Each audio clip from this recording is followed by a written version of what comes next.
for some reason, my light keeps turning on and off. So we'll see if it continues to do that or if it stops doing that.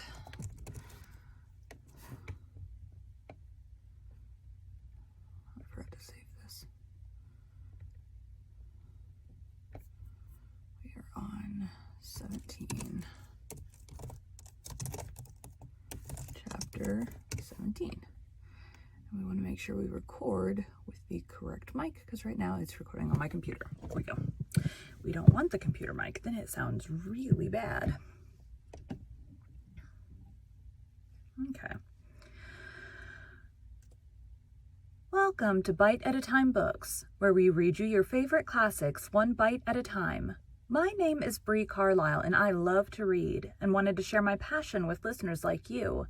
If you enjoy our show, be sure to follow us so you get all the new episodes.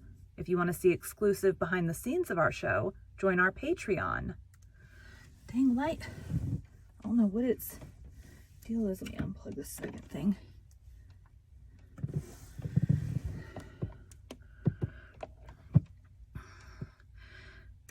We would also love for you to drop us a rating on your favorite podcast platform and share our show with your friends. You can catch us on all the social medias at Bite at a Time Books. We are now part of the Bite at a Time Books Productions Network. If you ever wondered what inspired your favorite classic novelists to write their stories, what was happening in their lives or the world at the time, check out Bite at a Time Books Behind the Story, wherever you listen to podcasts. Today we will be continuing Jane Eyre by Charlotte Bronte. Let's see how long the light holds out. Chapter 17. A week passed and no news arrived of Mr. Rochester. 10 days and still he did not come. Mrs. Fairfax said she should not be surprised if he were to go straight from the Leys to London and thence to the Content.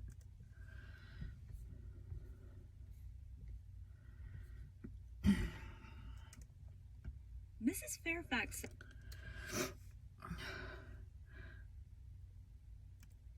Fairfax said she should not be surprised if he were to go straight from the Leys to London, and thence to the Continent, and not show his face again at Thornfield for a year to come.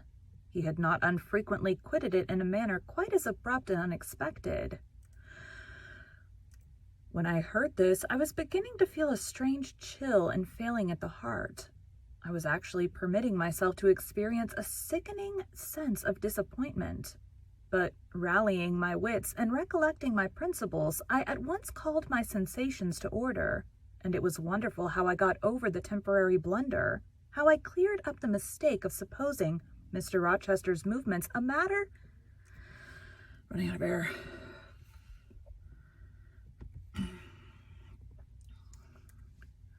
And it was wonderful how I got over...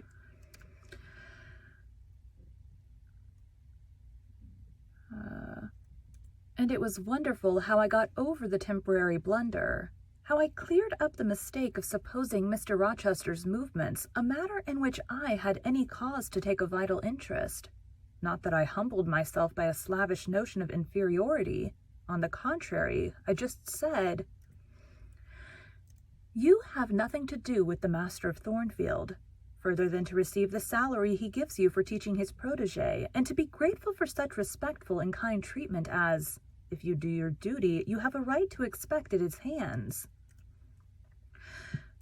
Be sure that is the only tie he seriously acknowledges between you and him, so don't make him the object of your fine feelings, your raptures, agonies, and so forth.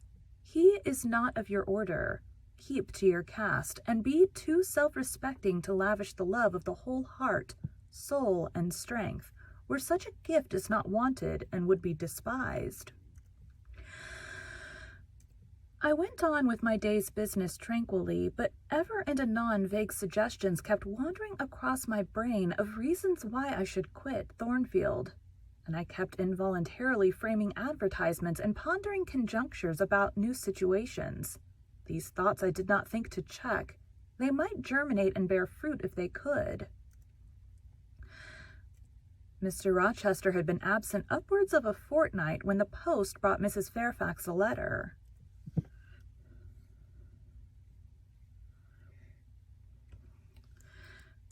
"It is from the master," said she, as she looked at the direction.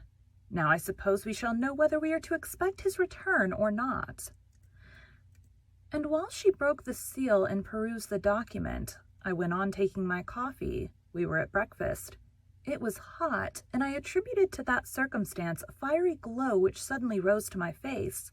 Why my hand shook, and why I involuntarily split half the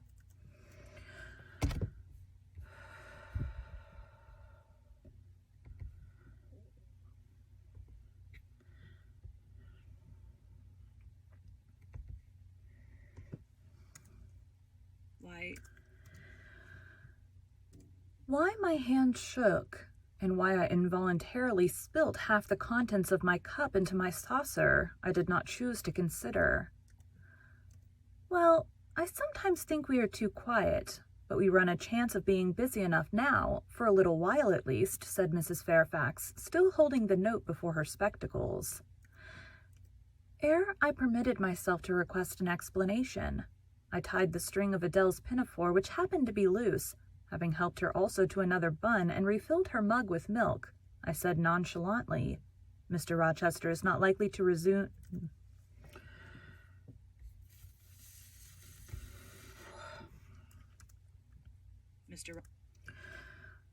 Mr. Rochester is not likely to return soon, I suppose?" "Indeed he is. In 3 days, he says. That will be next Thursday, and not alone either. I don't know how many of the fine people at the Lays are coming with him. He sends directions for all the best bedrooms to be prepared, and the library and drawing rooms are to be cleaned out. I am to get more kitchen hands from the George Inn at Millcote, and from wherever else I can, and the ladies will bring their maids and the gentlemen their valets, so we shall have a full house of it." And Mrs. Fairfax swallowed her breakfast and hastened away to commence operations. Sometimes I stumble over easy sentences, and sometimes I do just perfectly fine on a really hard sentence. The 3 days were, as she had foretold, busy enough. I had thought all the rooms at Thornfield beautifully clean and well arranged, but it appears I was mistaken. 3 women were got to help, and such scrubbing, such brushing, such washing of paint and beating of carpets, such taking down and putting up of pictures, such polishing of mirrors and lustres, such lighting of fires in bedrooms, such airing of sheets and feather beds on hearths, I never beheld, either before or since. Adele ran quite wild in the midst of it. The preparations for company and the prospect of their arrival seemed to throw her into ecstasies. She would have Sophie to look over all her toilets, as she called frocks, to furbish up any that were passés, and to air and arrange the new. For herself, she did nothing but caper about in the front chambers, jump on and off the bedsteads, and lie on the mattresses and piled up bolsters and pillows before the enormous fires roared in the chimneys. From school duties she was exonerated. Mrs. Fairfax had pressed me into her service, and I was all day in the storeroom helping or hindering her and the cook, learning to make custards and cheesecakes and French pastry, to truss game and garnish dessert dishes. The party were expected to arrive on Thursday afternoon, in time for dinner at 6. During the intervening period, I had no time to nurse chimeras, and I believed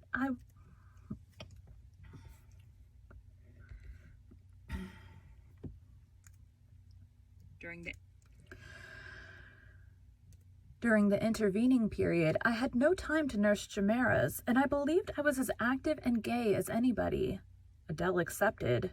Still, now and then, I received a dampening check to my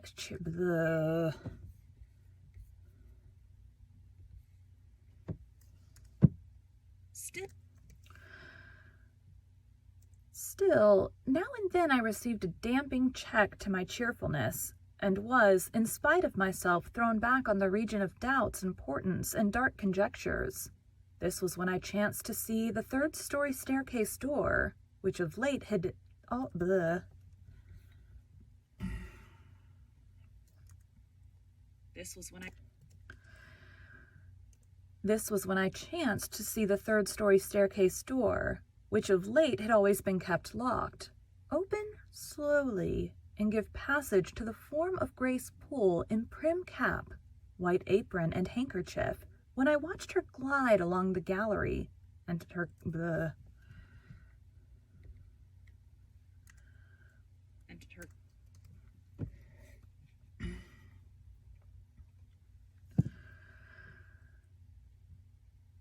gallery. Her quiet tread muffled in a list slipper, when I saw her look into the bustling... Dang it.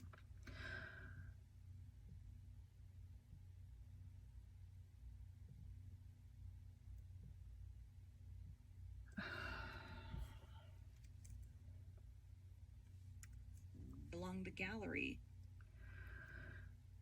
Her quiet tread muffled in a list slipper, when I saw her look into the bustling, topsy-turvy bedrooms, just say a word perhaps to the charwoman about the proper way to polish a grate, or clean a marble mantelpiece, or take stains from papered walls, and then pass on. She would thus descend to the kitchen one day, eat her dinner, smoke a moderate pipe on the hearth, and go back, carrying her pot of porter with her, for her private solace in her own gloomy upper haunt. Only 1 hour in the 24 did she pass with her fellow servants below. All the rest of her time was spent in some low-ceiled oaken chamber of the second story. There she sat and sewed, and probably laughed drearily to herself, as companionless as a prisoner in his dungeon. The strangest thing of all was that not a soul in the house, except me, noticed her habits, or seemed to marvel at them. No one discussed her position or employment. No one pitied her solitude or isolation. I once, indeed, overheard part of a dialogue between Leah and one of the charwomen, of which Grace formed the subject. Leah had been saying something I had not caught, and the charwoman remarked, "She gets good wages, I guess." "Yes," said Leah, "I wish I had as good. Not that mine are to complain of. There's no stinginess at Thornfield, but they're not 1/5 of the sum Mrs. Poole receives."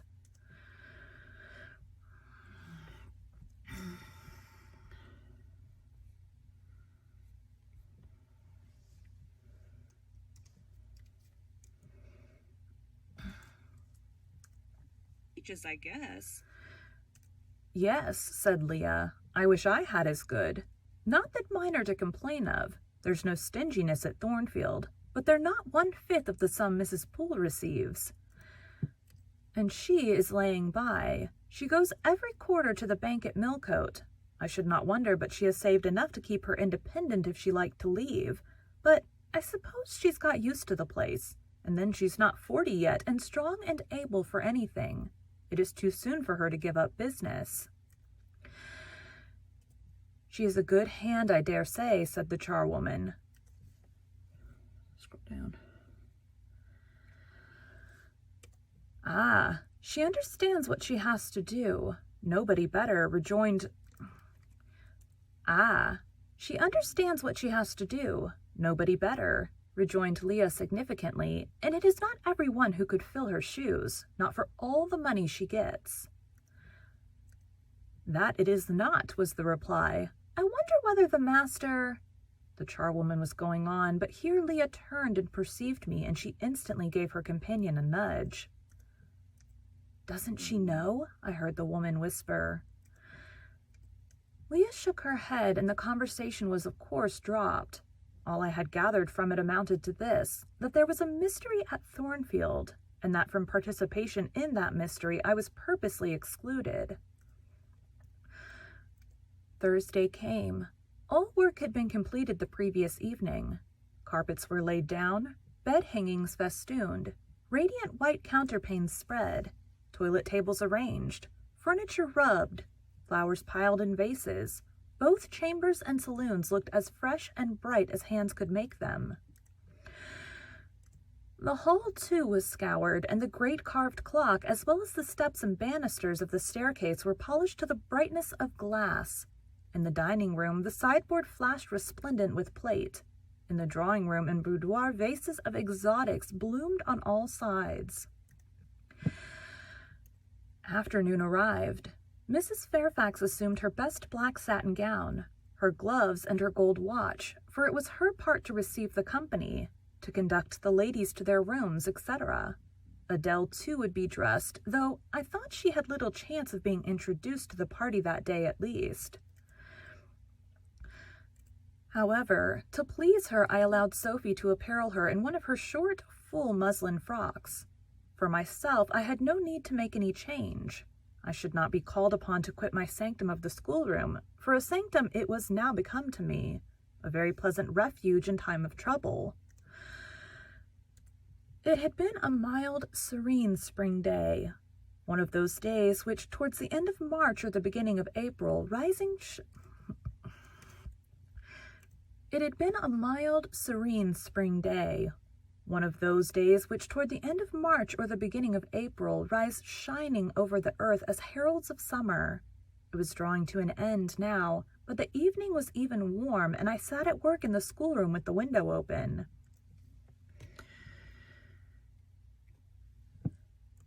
"It gets late," said Mrs. Fairfax, entering in rustling state. "I am glad I ordered dinner an hour after the time Mr. Rochester mentioned, for it is past 6 now. I have sent John down to the gates to see if there is anything on the road. One can see a long way from thence in the direction of Millcote." She went to the window. "Here he is," said she. "Well, John?" leaning out.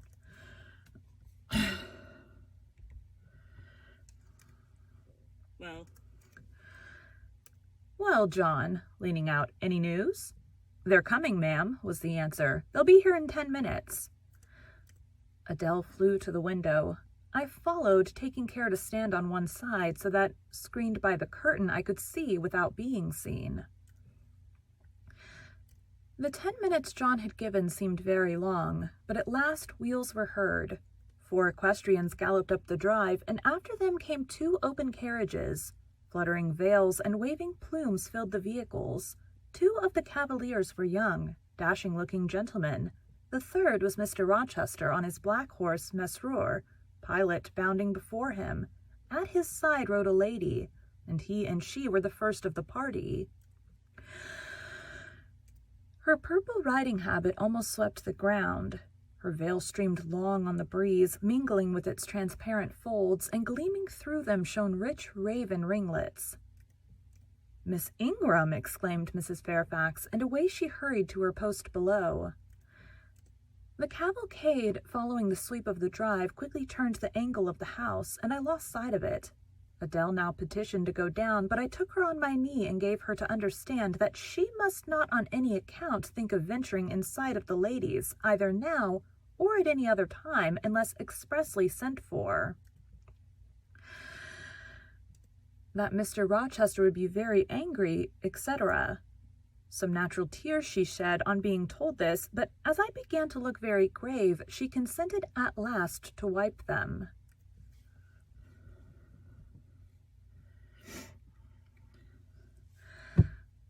A joyous stir was now audible in the hall. Gentlemen's deep tones and ladies' silvery accents blent harmoniously together, and distinguishable above all, though not loud, was the sonorous voice of the master of Thornfield Hall, welcoming his fair and gallant guests under its roof. Then light steps ascended the stairs, and there was a tripping through the gallery, and soft, cheerful laughs, and opening and closing doors, and, for a time, a hush. "Les changement des toilettes," said Adele, who, listening attentively, had followed every movement, and she sighed. "Chez maman," said she, "quand il y vint demander, je les souvent porter au salon et leurs chambres. Souvent j'ai regardé les femmes des chambres coiffures et habillées des dames, et c'était si amusant comme cela on apprend. Don't you feel hungry, Adele?" "Ma oui, mademoiselle. Voilà 5 or 6 hours que nous non avons pas mangé. Well now, while the ladies are in their rooms, I will venture down and get you something to eat.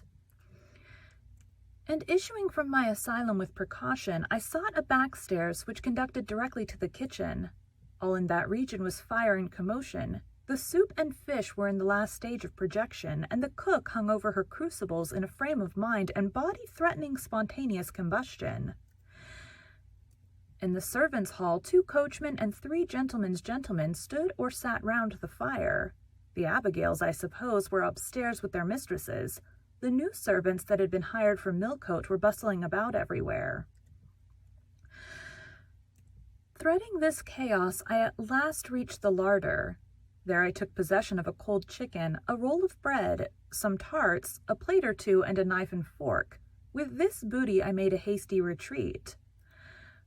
I had regained the gallery and was just shutting the back door behind me when an accelerated hum warned me that the ladies were about to issue from their chambers.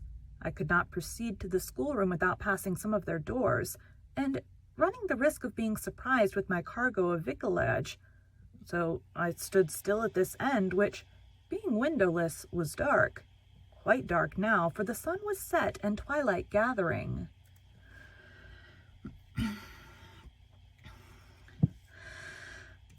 Presently, the chambers gave up their fair tenants one after another. Each came out gaily and airily, with dress that gleamed lustrous through the dusk. For a moment they stood grouped together at the other extremity of the gallery. Conversing in a key of sweet, subdued vivacity, they then descended the staircase almost as noiselessly as a bright mist strolled...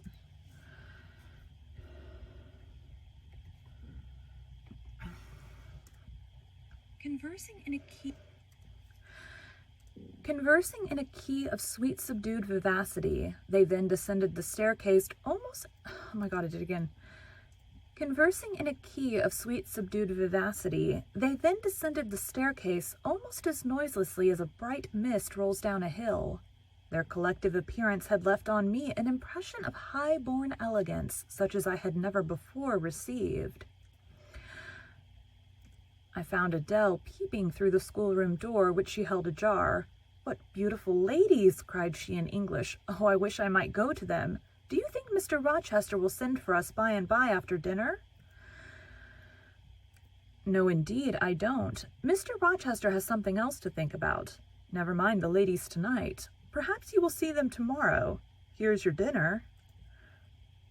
Excuse me. She was really hungry. So the chicken and tarts served to divert her attention for a time.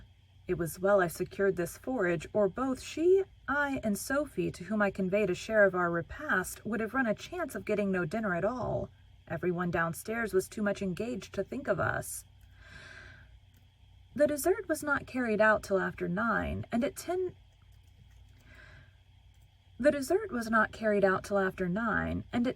footmen were still running to and fro with trays and coffee cups. I allowed Adele to sit up much later than usual, for she declared she could not possibly go to sleep while the doors kept opening and shutting below, and people bustling about. Besides, she added, a message might possibly come from Mr. Rochester when she was undressed. Et alors, quel dommage!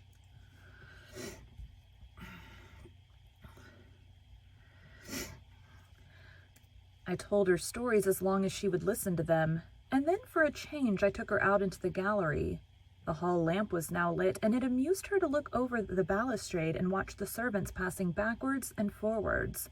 When the evening was far advanced, a sound of music issued from the drawing-room, whither the piano had been removed. Adele and I sat down on the top step of the stairs to listen. Presently, a voice blent with the rich tones of the instrument. It was a lady who sang, and very sweet her notes were. The solo over, a duet followed, and then a glee. A joyous conversational murmur filled up the intervals. I listened long. Suddenly I discovered that my ear was wholly intent on analyzing the mingled sounds and trying to discriminate amidst the confusion of accents those of Mr. Rochester.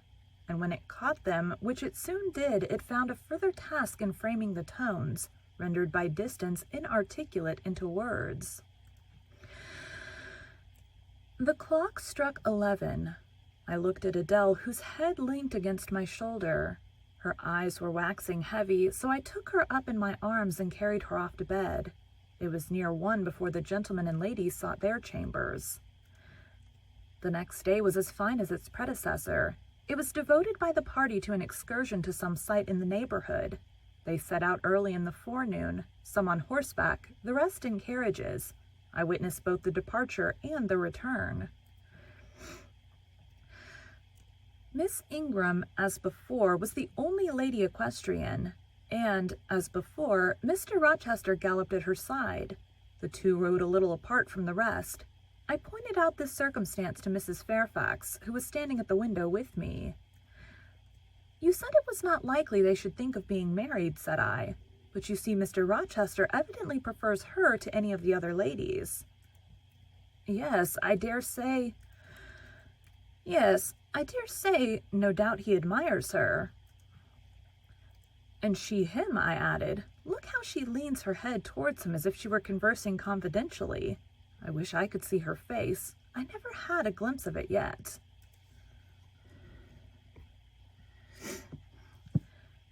"You will see her this evening," answered Mrs. Fairfax. "I happened to remark to Mr. Rochester how much Adele wished to be introduced to the ladies, and he said, 'Oh, let her come into the drawing-room after dinner, and request Miss Eyre to accompany her.'" "Yes, he said that from mere politeness. I need not go, I am sure," I answered. Well, I observed to him that as you were unused to company, I did not think you would like appearing before so gay a party, all strangers. And he replied in his quick way, 'Nonsense! If she objects, tell her it is my particular wish, and if she resists, say I shall come and fetch her in case of contumacy.'" "I will not give him that trouble," I answered. "I will go, if no better may be, but I don't like it. Shall you be there, Mrs. Fairfax?" No, I pleaded off, and he admitted my plea.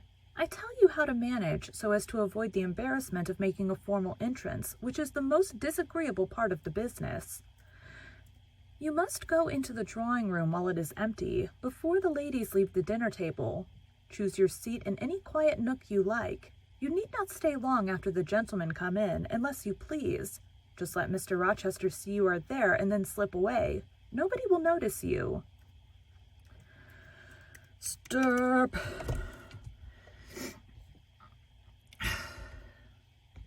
Conversing in a key. Stop it. I think my thing stopped working. Now it's connecting. There we go. I don't know. I think it just disconnected.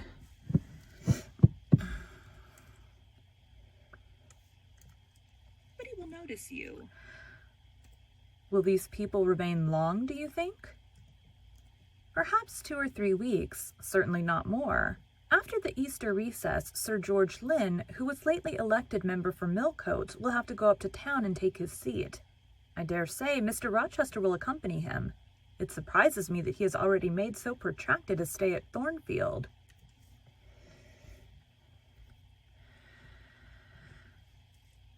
It was with some trepidation that I perceived the hour approach when I was to repair with my charge to the drawing-room. Adele had been in a state of ecstasy all day after hearing she was to be presented to the ladies in the evening. And it was not till Sophie commenced the operation of dressing her that she sobered down. Then the importance of the process quickly steadied her, and by the time she had her curls arranged in well-smoothed, drooping clusters, her pink satin frock put on, her long sashed hide and her lace mittens adjusted, she looked as grave as any judge. No need to warn her not to disarrange her attire. When she was dressed, she sat demurely down in her little chair, taking care previously to lift up the satin skirt for fear she should crease it, and assured me she would not stir thence till I was ready. This I quickly was. My best dress, the silver-gray one purchased for Miss Temple's wedding and never worn since, was soon put on. My hair was soon smoothed, my sole ornament, the pearl brooch, soon assumed. We descended. Fortunately, there was another entrance to the drawing room than that through the saloon, where they were all seated at dinner. We found the apartment vacant, a large fire burning silently on the marble hearth, and wax candles shining in bright solitude, amid the exquisite flowers with which the tables were adorned. The crimson curtain hung before the arch, slight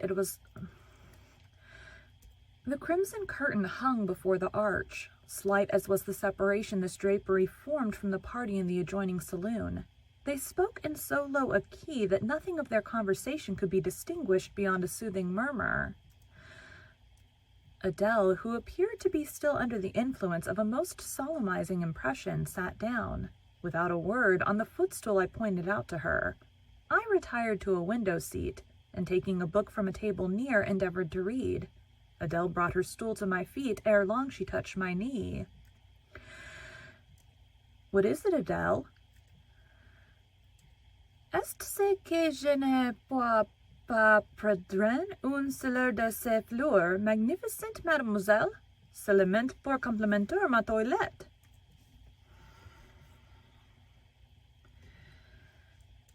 "You think too much of your toilet, Adele, but you may have a flower." And I took a rose from a vase and fastened it in her sash. She sighed a sigh of ineffable satisfaction, as if her cup of happiness were now full.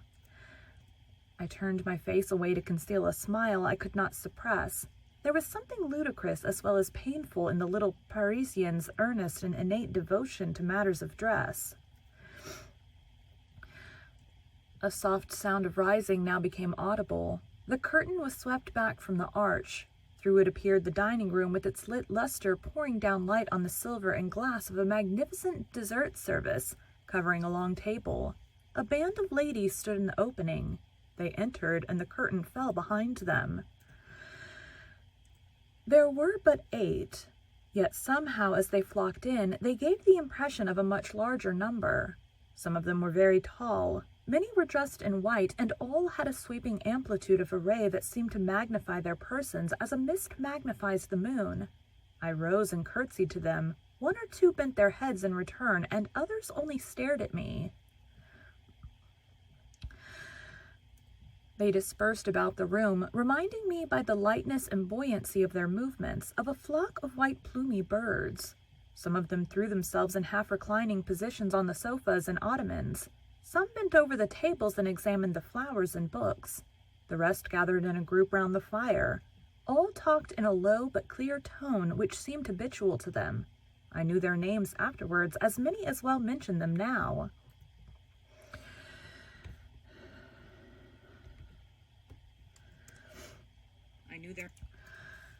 I knew their names afterwards, and may as well mention them now. First, there was Mrs. Eshton and 2 of her daughters. She had evidently been a handsome woman and was well preserved still. Of her daughters, the eldest, Amy, was rather little, naive and childlike in face and manner, and piquant in form. Her white muslin dress and blue sash became her well. The second, Louisa, was taller and more elegant in figure, with a very pretty face of that order the French term menoir chiffon. Both sisters were fair as lilies. Lady Lynn was a large and stout personage of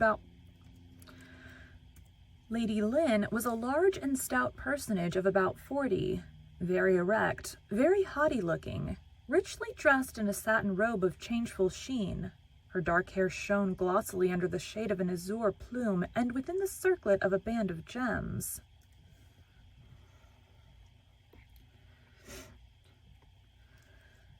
Mrs. Colonel Dent was less showy, but I thought more ladylike. She had a slight figure, a pale, gentle face, and fair hair. Her black satin dress, her scarf of rich foreign lace, and her pearl ornaments pleased me better than the rainbow radiance of the titled dame. But the 3 most distinguished, partly perhaps because the tallest figures of the band, were the Dowager Lady Ingram and her daughters, Blanche and Mary. They were all three of the loftiest stature of women. The dowager might be between 40 and 50. Her shape was still fine. her hair, by candlelight at least, still black. Her teeth, too, were still apparently perfect. Most people would have termed her a splendid woman of her age, and so she was, no doubt, physically speaking, but then there was an expression of almost insupportable haughtiness in her bearing and countenance. She had Roman features and a double chin, disappearing into a throat like a pillar. These features appeared to me not only inflated and darkened, but even furrowed with pride, and the chin was sustained by the same principle, in a position of almost preternatural erectness. She had, likewise, a fierce and a hard eye. It reminded me of Mrs. Reed's. She mouthed her words in speaking. Her voice was deep, its inflections very pompous, very dogmatical, very intolerable, in short. A crimson velvet robe and a shawl turban of some gold-wrought Indian fabric invested her, I suppose she thought, with a truly imperial dignity. Blanche and Mary were of equal stature, straight and tall as poplars. Mary was too slim for her height, but Blanche was molded like a Dian. I regarded her, of course, with special interest. First, I wished to see whether her appearance accorded with Mrs. Fairfax's description. Secondly, whether it all resembled the fancy miniature I had painted of her. And thirdly, it will out whether it were such as I should fancy likely to suit Mr. Rochester's taste.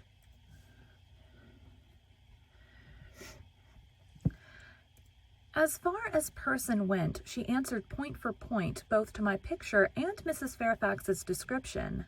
The noble bust, the sloping shoulders, the graceful neck, the dark eyes and black ringlets were all there.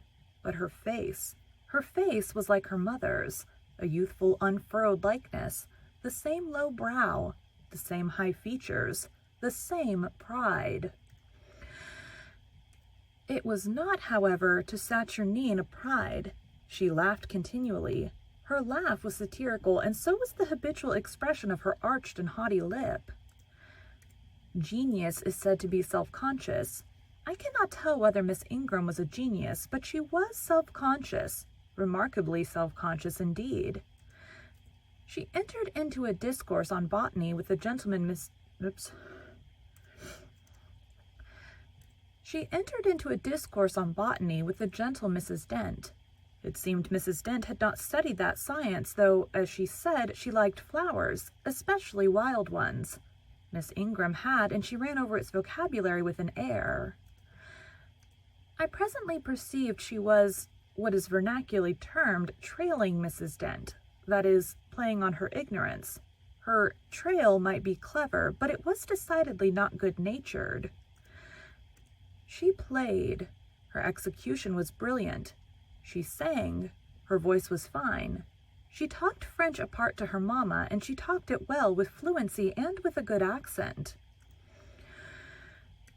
Mary had a milder and more open countenance than Blanche, softer features, too, and a skin some shades fairer. Miss Ingram was dark as a Spaniard, but Mary was deficient in life. Her face lacked expression, her eye luster. She had nothing to say, and having once taken her seat, remained fixed like a statue in its niche. The sisters were both attired in spotless white. And did I now think Miss Ingram such a choice as Mr. Rochester would be likely to make? I could not tell. I did not know his taste in female beauty. If he liked the majestic, she was the very type of majesty. Then she was accomplished, sprightly. Most gentlemen would admire her, I thought, and that he did admire her I already seemed to have obtained proof. To remove the last shade of doubt, it remained but to see them together. You are not to suppose, reader, that Adele has all this time been sitting motionless on the stool at my feet. No, when the ladies entered, she rose, advanced to meet them, made a stately reverence, and said with gravity, "Bonjour, mesdames."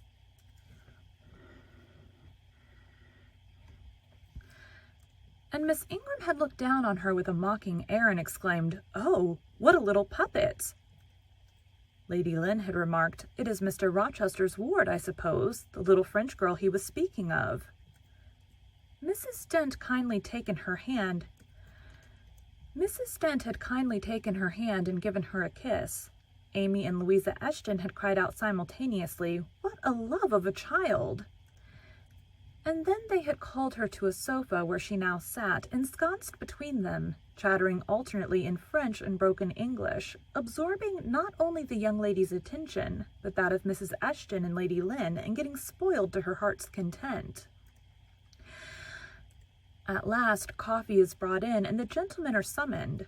I sit in the shade, if any shade there be in this brilliantly lit apartment. The window curtain half hides me. Again, the arch yawns. They come. The collective appearance of the gentlemen, like that of the ladies, is very imposing.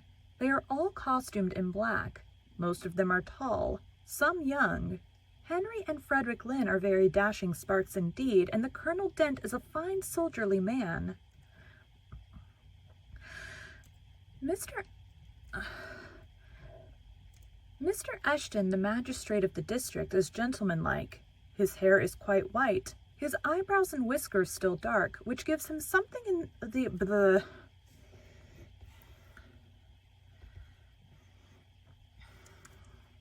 His hair is quite white, his eyebrows and whiskers still dark, which gives him something of the appearance of a Père Noble de Theatre.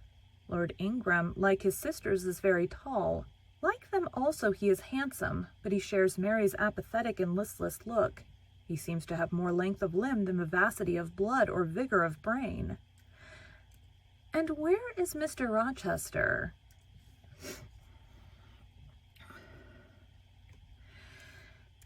He comes in last. I am not looking at the arch, yet I see him enter. I try to concentrate my attention on those netting needles, on the meshes of the purse I am forming. I wish to think only of the work I have in my hands, to see only the silver beads and silk threads that lie in my lap, whereas I distinctly behold his figure, and I inevitably recall the moment when I last saw it. Just after I had rendered him what he deemed an essential service, and he, holding my hand and looking down on my face, surveyed me with eyes that revealed a heart full and eager to overflow, in whose emotions I had a part. How near had I approached him at that moment? What had occurred since calculated to change his and my relative positions? Yet now, how distant, how far estranged we were. So far estranged that I did not expect him to come and speak to me. I did not wonder when, without looking at me, he took a seat at the other side of the room and began conversing with some of the ladies. No sooner did I see that his attention was riveted on them, and that I might gaze without being observed, than my eyes were drawn involuntarily to his face. I could not keep their lids under control. They would rise, and the irises would fix on him. I looked and had an acute pleasure in looking, a precious yet poignant pleasure, pure gold with the steely point of agony, a pleasure like what the thirst-perishing man might feel who knows the well to which he has crept is poisoned, yet stoops and drinks divine draughts none the less. Most true is that beauty is in the eye of the gazer. My master's colorless olive face, square massive brow, broad and jetty eyebrows, deep eyes, strong features, firm grim mouth, all energy, decision, will, were not beautiful according to rule, but they were more than beautiful to me. They were full of an interest and influence that quite mastered me, that took my feelings from my own power and fettered them in his. I had not intended to love him. The reader knows I had wrought hard to extirpate from my soul the germs of love there detected, and now, at the first renewed view of him, they spontaneously arrived, green and strong. He made me love him without looking at me. Dang it. Oh, this is a long chapter.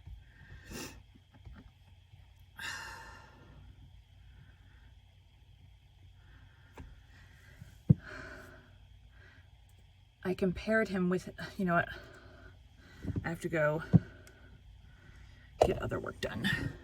Okay, I'm trying to open my file. I gotta I'll make sure I'm reading from the right area. What is the last line that I said? Green and strong. He made me love him without looking at me. There we go. That's what I thought. Okay. We're way after I did the first part. I had things happen and I had to stop for a while. Okay.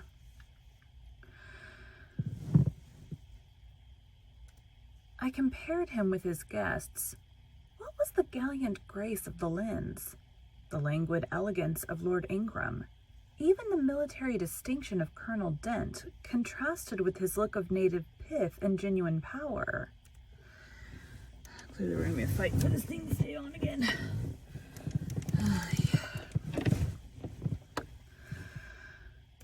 I had no sympathy in their appearance, their expression.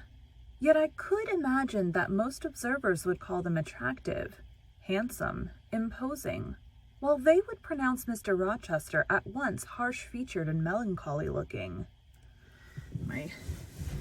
Dang it, my beanbag shifted to where I'm like slowly sliding off. There we go.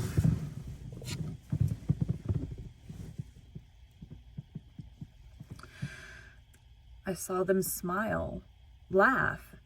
It was nothing. The light of the candles had as much soul in it as their smile. The tinkle of the bell as much significance as their laugh.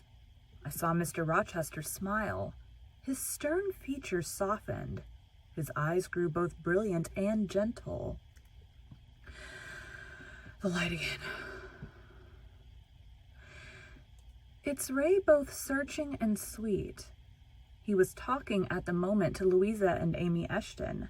I wondered to see them receive with calm that look which seemed to me so penetrating. I expected their eyes to fall, their color to rise under it. Yet I was glad when I found they were in no sense moved.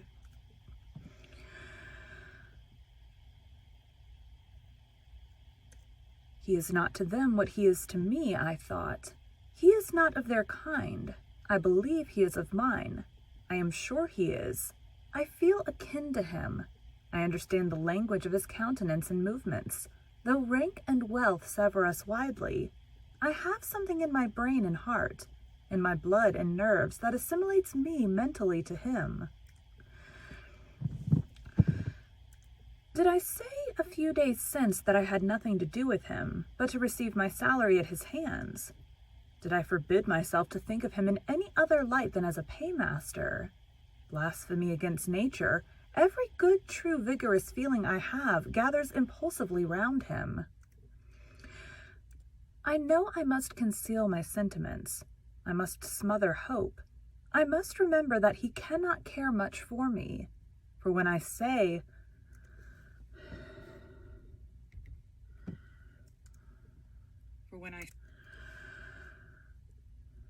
where is that at?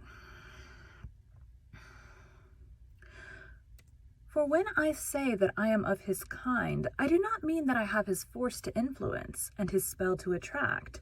I mean only that I have certain tastes and feelings in common with him.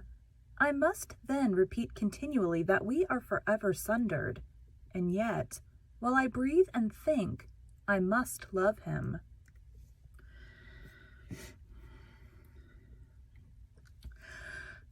Coffee is handed. The ladies, since the gentlemen entered, have become lively as larks. Conversation waxes brisk and merry.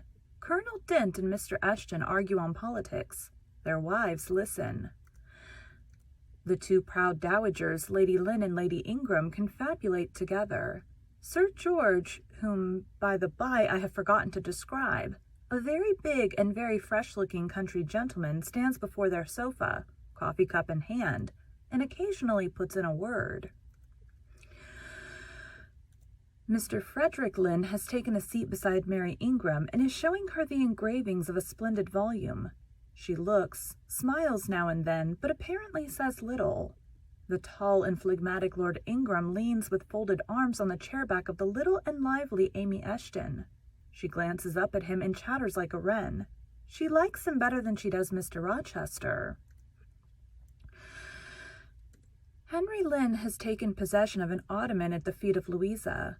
Adele shares it with him. He is trying to talk French with her, and Louisa laughs at his blunders. With whom will Blanche Ingram pair? She is standing alone at the table, bending gracefully over an album. She seems waiting to be sought, but she will not wait too long. She herself selects a mate. Mr. Rochester, having quitted the Eshton, stands on the hearth as solitary as she stands by the table. She confronts him, taking her station on the opposite side of the mantelpiece. "Mr. Rochester, I thought you were not fond of children." "Nor am I." "Then what induced you to take charge of such a little doll as that?" pointing to Adele. "Where did you pick her up?" "I did not pick her up. She was left on my hands." "You should have sent her to school." "I could not afford it. Schools are so dear." "Why, I suppose you have a governess for her. I saw a person with her just now. Is she gone?" "Oh, no, there she is still, behind the window curtain. You pay her, of course. I should think it quite as expensive, more so, for you have them both to keep in addition." I feared, or should I say hoped, the allusion to me would make Mr. Rochester glance my way, and I involuntarily shrank further into the shade, but he never turned his eyes.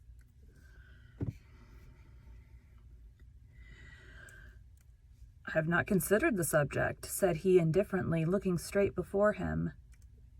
"No, you men never do consider economy and common sense. You should hear Mamma on the chapter of governesses.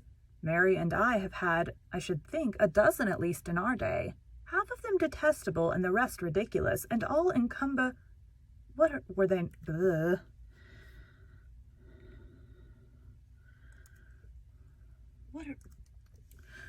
Were they not, Mamma?" "And the rest ridiculous, and all were they not, Mamma?"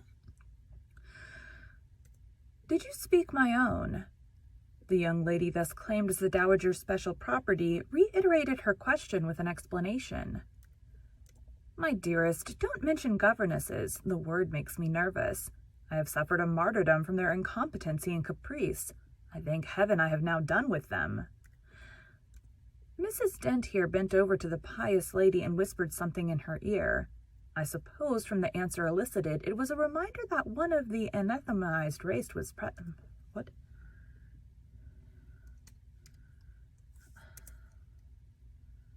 Oh no, what just happened? Okay. Click on this, undo, and go back a little bit. I thank heaven I have now done with them. Anathematized. Mrs. Dent here bent over to the pious lady and whispered something in her ear. I suppose from the answer elicited, it was a reminder that one of the anathematized race was present. "Tent peace," said her ladyship. "I hope it may do her good." Then in a lower tone, but still loud enough for me to hear, I noticed her. I am a judge of physiognomy, and in hers I see all the faults of her class. "What are they, madam?" inquired Mr. Rochester aloud. "I will tell you in your private ear," replied she, wagging her turban 3 times with portentous significancy. "But my curiosity will be past its appetite. It craves food now. Ask Blanche. She is nearer you than I."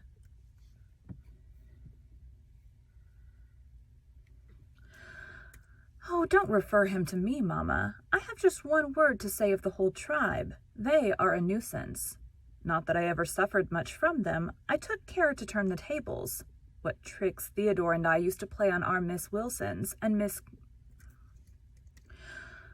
Oh, don't refer him to me, Mamma. I have just one word to say of the whole tribe. They are a nuisance. Not that I ever suffered much from them. I took care to turn the tables. What tricks Theodore and I used to play on our Miss Wilsons and Mrs. Grays and Madame Joubert's. Mary was always too sleepy to join in a plot with spirit. The best fun was with Madame Joubert.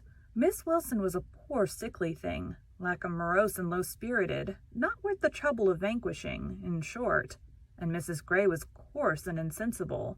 No blow took effect on her. But poor Madame Joubert, I see her yet in her raging passions when we had driven her to extremities, spilt our tea, crumbled our bread and butter, tossed our books up to the ceiling, and played a charivari with the ruler and desk, the fender and fire irons. Theodore, do you remember those merry days? Yes, to be sure I do, drawled Lord Ingram, and the poor old stick used to cry out, "Oh, you villain's childs!" And then we sermonized her on the presumption of attempting to teach such clever blades as we were, when she was herself so ignorant. We did, and to do, you know, I helped you in We did, and to do, you know, I helped you in prosecuting, or persecuting your tutor, whey-faced Mr. Vining, the parson in the pip, as we used to call him. He and Miss Wilson took the liberty of falling in love with each other. At least Tito and I thought so. We surprised sundry tender...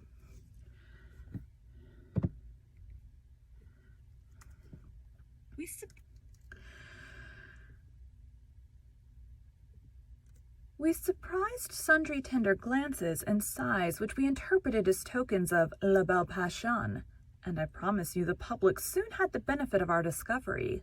We employed it as a sort of lever to hoist our dead weights from the house. Dear mamma, there, as soon as she got an inkling of the business, found out that it was of an immoral tendency. Did you not, my lady mother? Certainly my best, and I was quite right. Depend on that. There are 1,000 reasons why liaisons between governesses and tutors should not be tolerated a moment in any well-regulated house. Firstly... Oh, gracious mamma, spare us the enumeration. Arrest. We all know them. Danger of bad example to innocence of childhood. Distractions and consequent neglect of duty on the part of the attached. Mutual alliance and reliance. Confidence thence resulting. Insolence accompanying. Mutiny and general blow-up. Am I right, Baroness Ingram of Ingram Park?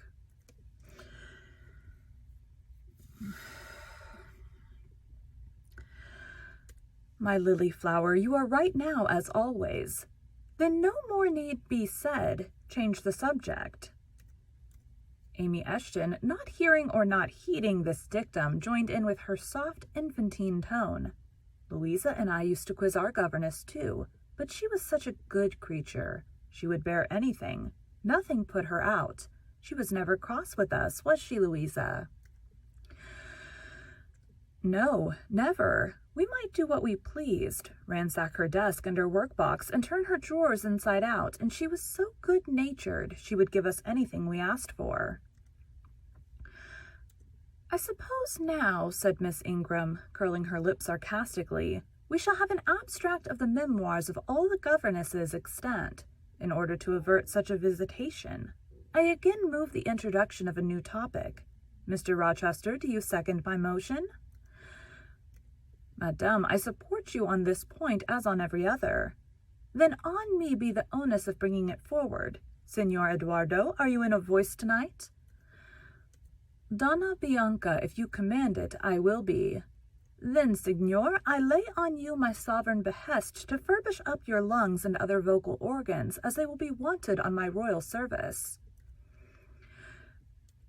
Who would not be the Rizzio of so divine a Mary? A fig for Rizzio, cried she, tossing her head with all its curls as she moved to the piano. It is my opinion the fiddler David must have been an insipid sort of fellow. I like Black Bothwell better. To my mind, a man is nothing without a spice of the devil in him, and history may say what it will of James Hepburn, but I have a notion he was just the sort of wild, fierce bandit hero whom I could have consented to gift with my hand. Gentlemen, you hear? Now which of you most resemble Bothwell? Cried Mr. Rochester. I should say the preference lies with you, responded Colonel Dent. On my honor, I am much obliged to you, was the reply.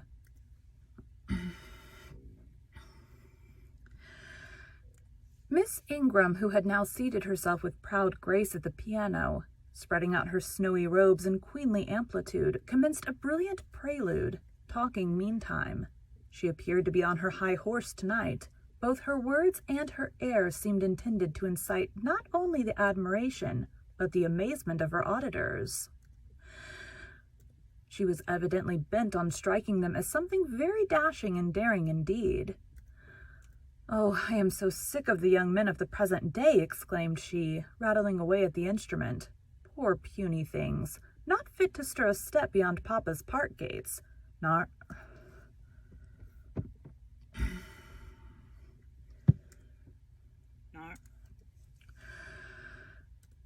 to go even so far without Mama's permission and guardianship. Creatures so absorbed in care about their pretty faces and their white hands and their small feet, as if a man had anything to do with beauty, as if loveliness were not the special prerogative of woman, her legitimate appanage and heritage. I grant an ugly woman is a blot on the fair face of creation, but as to the gentlemen, let them be solicitous to possess only strength and valor. Let their motto be, hunt, shoot, and fight. The rest is not worth a fillip. So should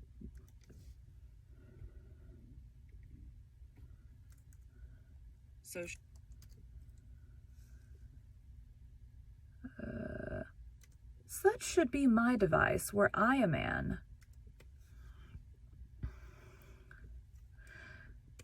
Whenever I marry, she continued after a pause which none interrupted, I am resolved my husband shall not be a rival, but a foil to me. I will suffer no competitor near the throne. I shall exact an undivided homage. His devotion shall not be shared between me and the shape he sees in his mirror. Mr. Rochester, now sing, and I will play for you. I am all obedience, was the response. Here then is a corsair song. Know that I dote on corsairs, and for that reason sing it con spirito. Commands from Miss Ingram's lips would put spirit into a mug of milk and water. Take care, then, if you don't please me. I will shame you by showing how such things should be done. That is offering a premium on incapacity. I shall now endeavor to fail. Garden va en bien. If you err wilfully, I shall devise a proportionate punishment.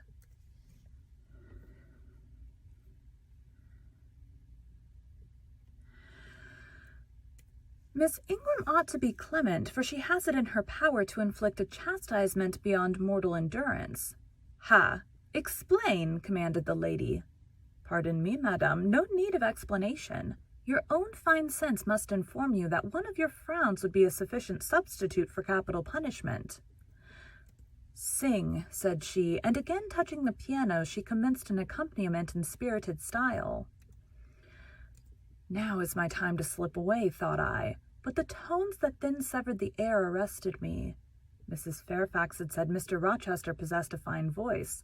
He did, a mellow, powerful bass, in which he threw his own feeling, his own force, finding a way through the ear to the heart, and there waking sensation strangely.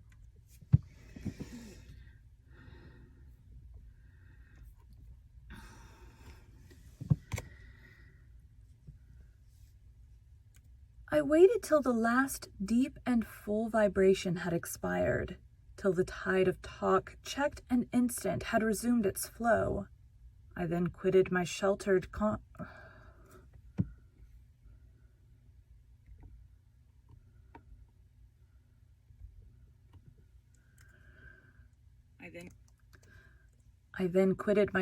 corner and made my exit by the side door, which was fortunately near.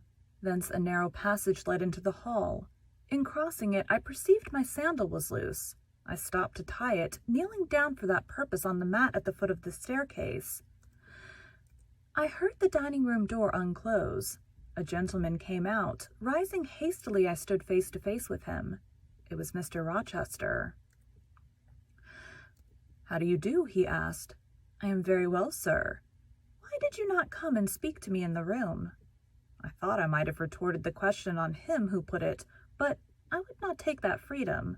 I answered, "I did not wish to disturb you as you seemed engaged, sir. What have you been doing during my absence?" "Nothing particular, teaching Adele as usual." "And getting a good deal paler than you were, as I saw at first sight. What is the matter?"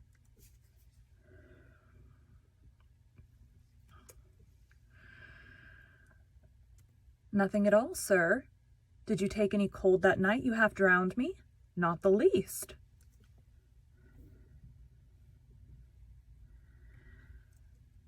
Return to the drawing room. You are deserting too early. I am tired, sir. He looked at me for a minute, and a little depressed, he said, What about? Tell me. Nothing. Nothing, sir. I am not depressed. But I affirm that you are. So much depressed that a few more words would bring tears to your eyes. Indeed, there they are now, shining and swimming, and a bead has slipped from the lash and fallen onto the flag. If I had time and was not in mortal dread of some prating prig of a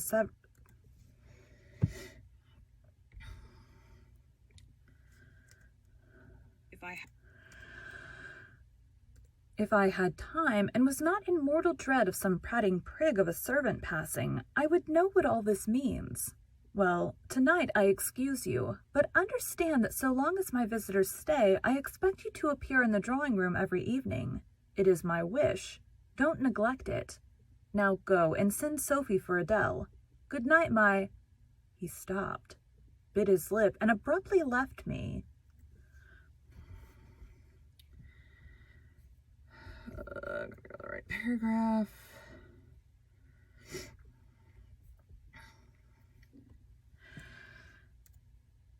Thank you for joining Bite at a Time Books today, while we read a bite of one of your favorite classics.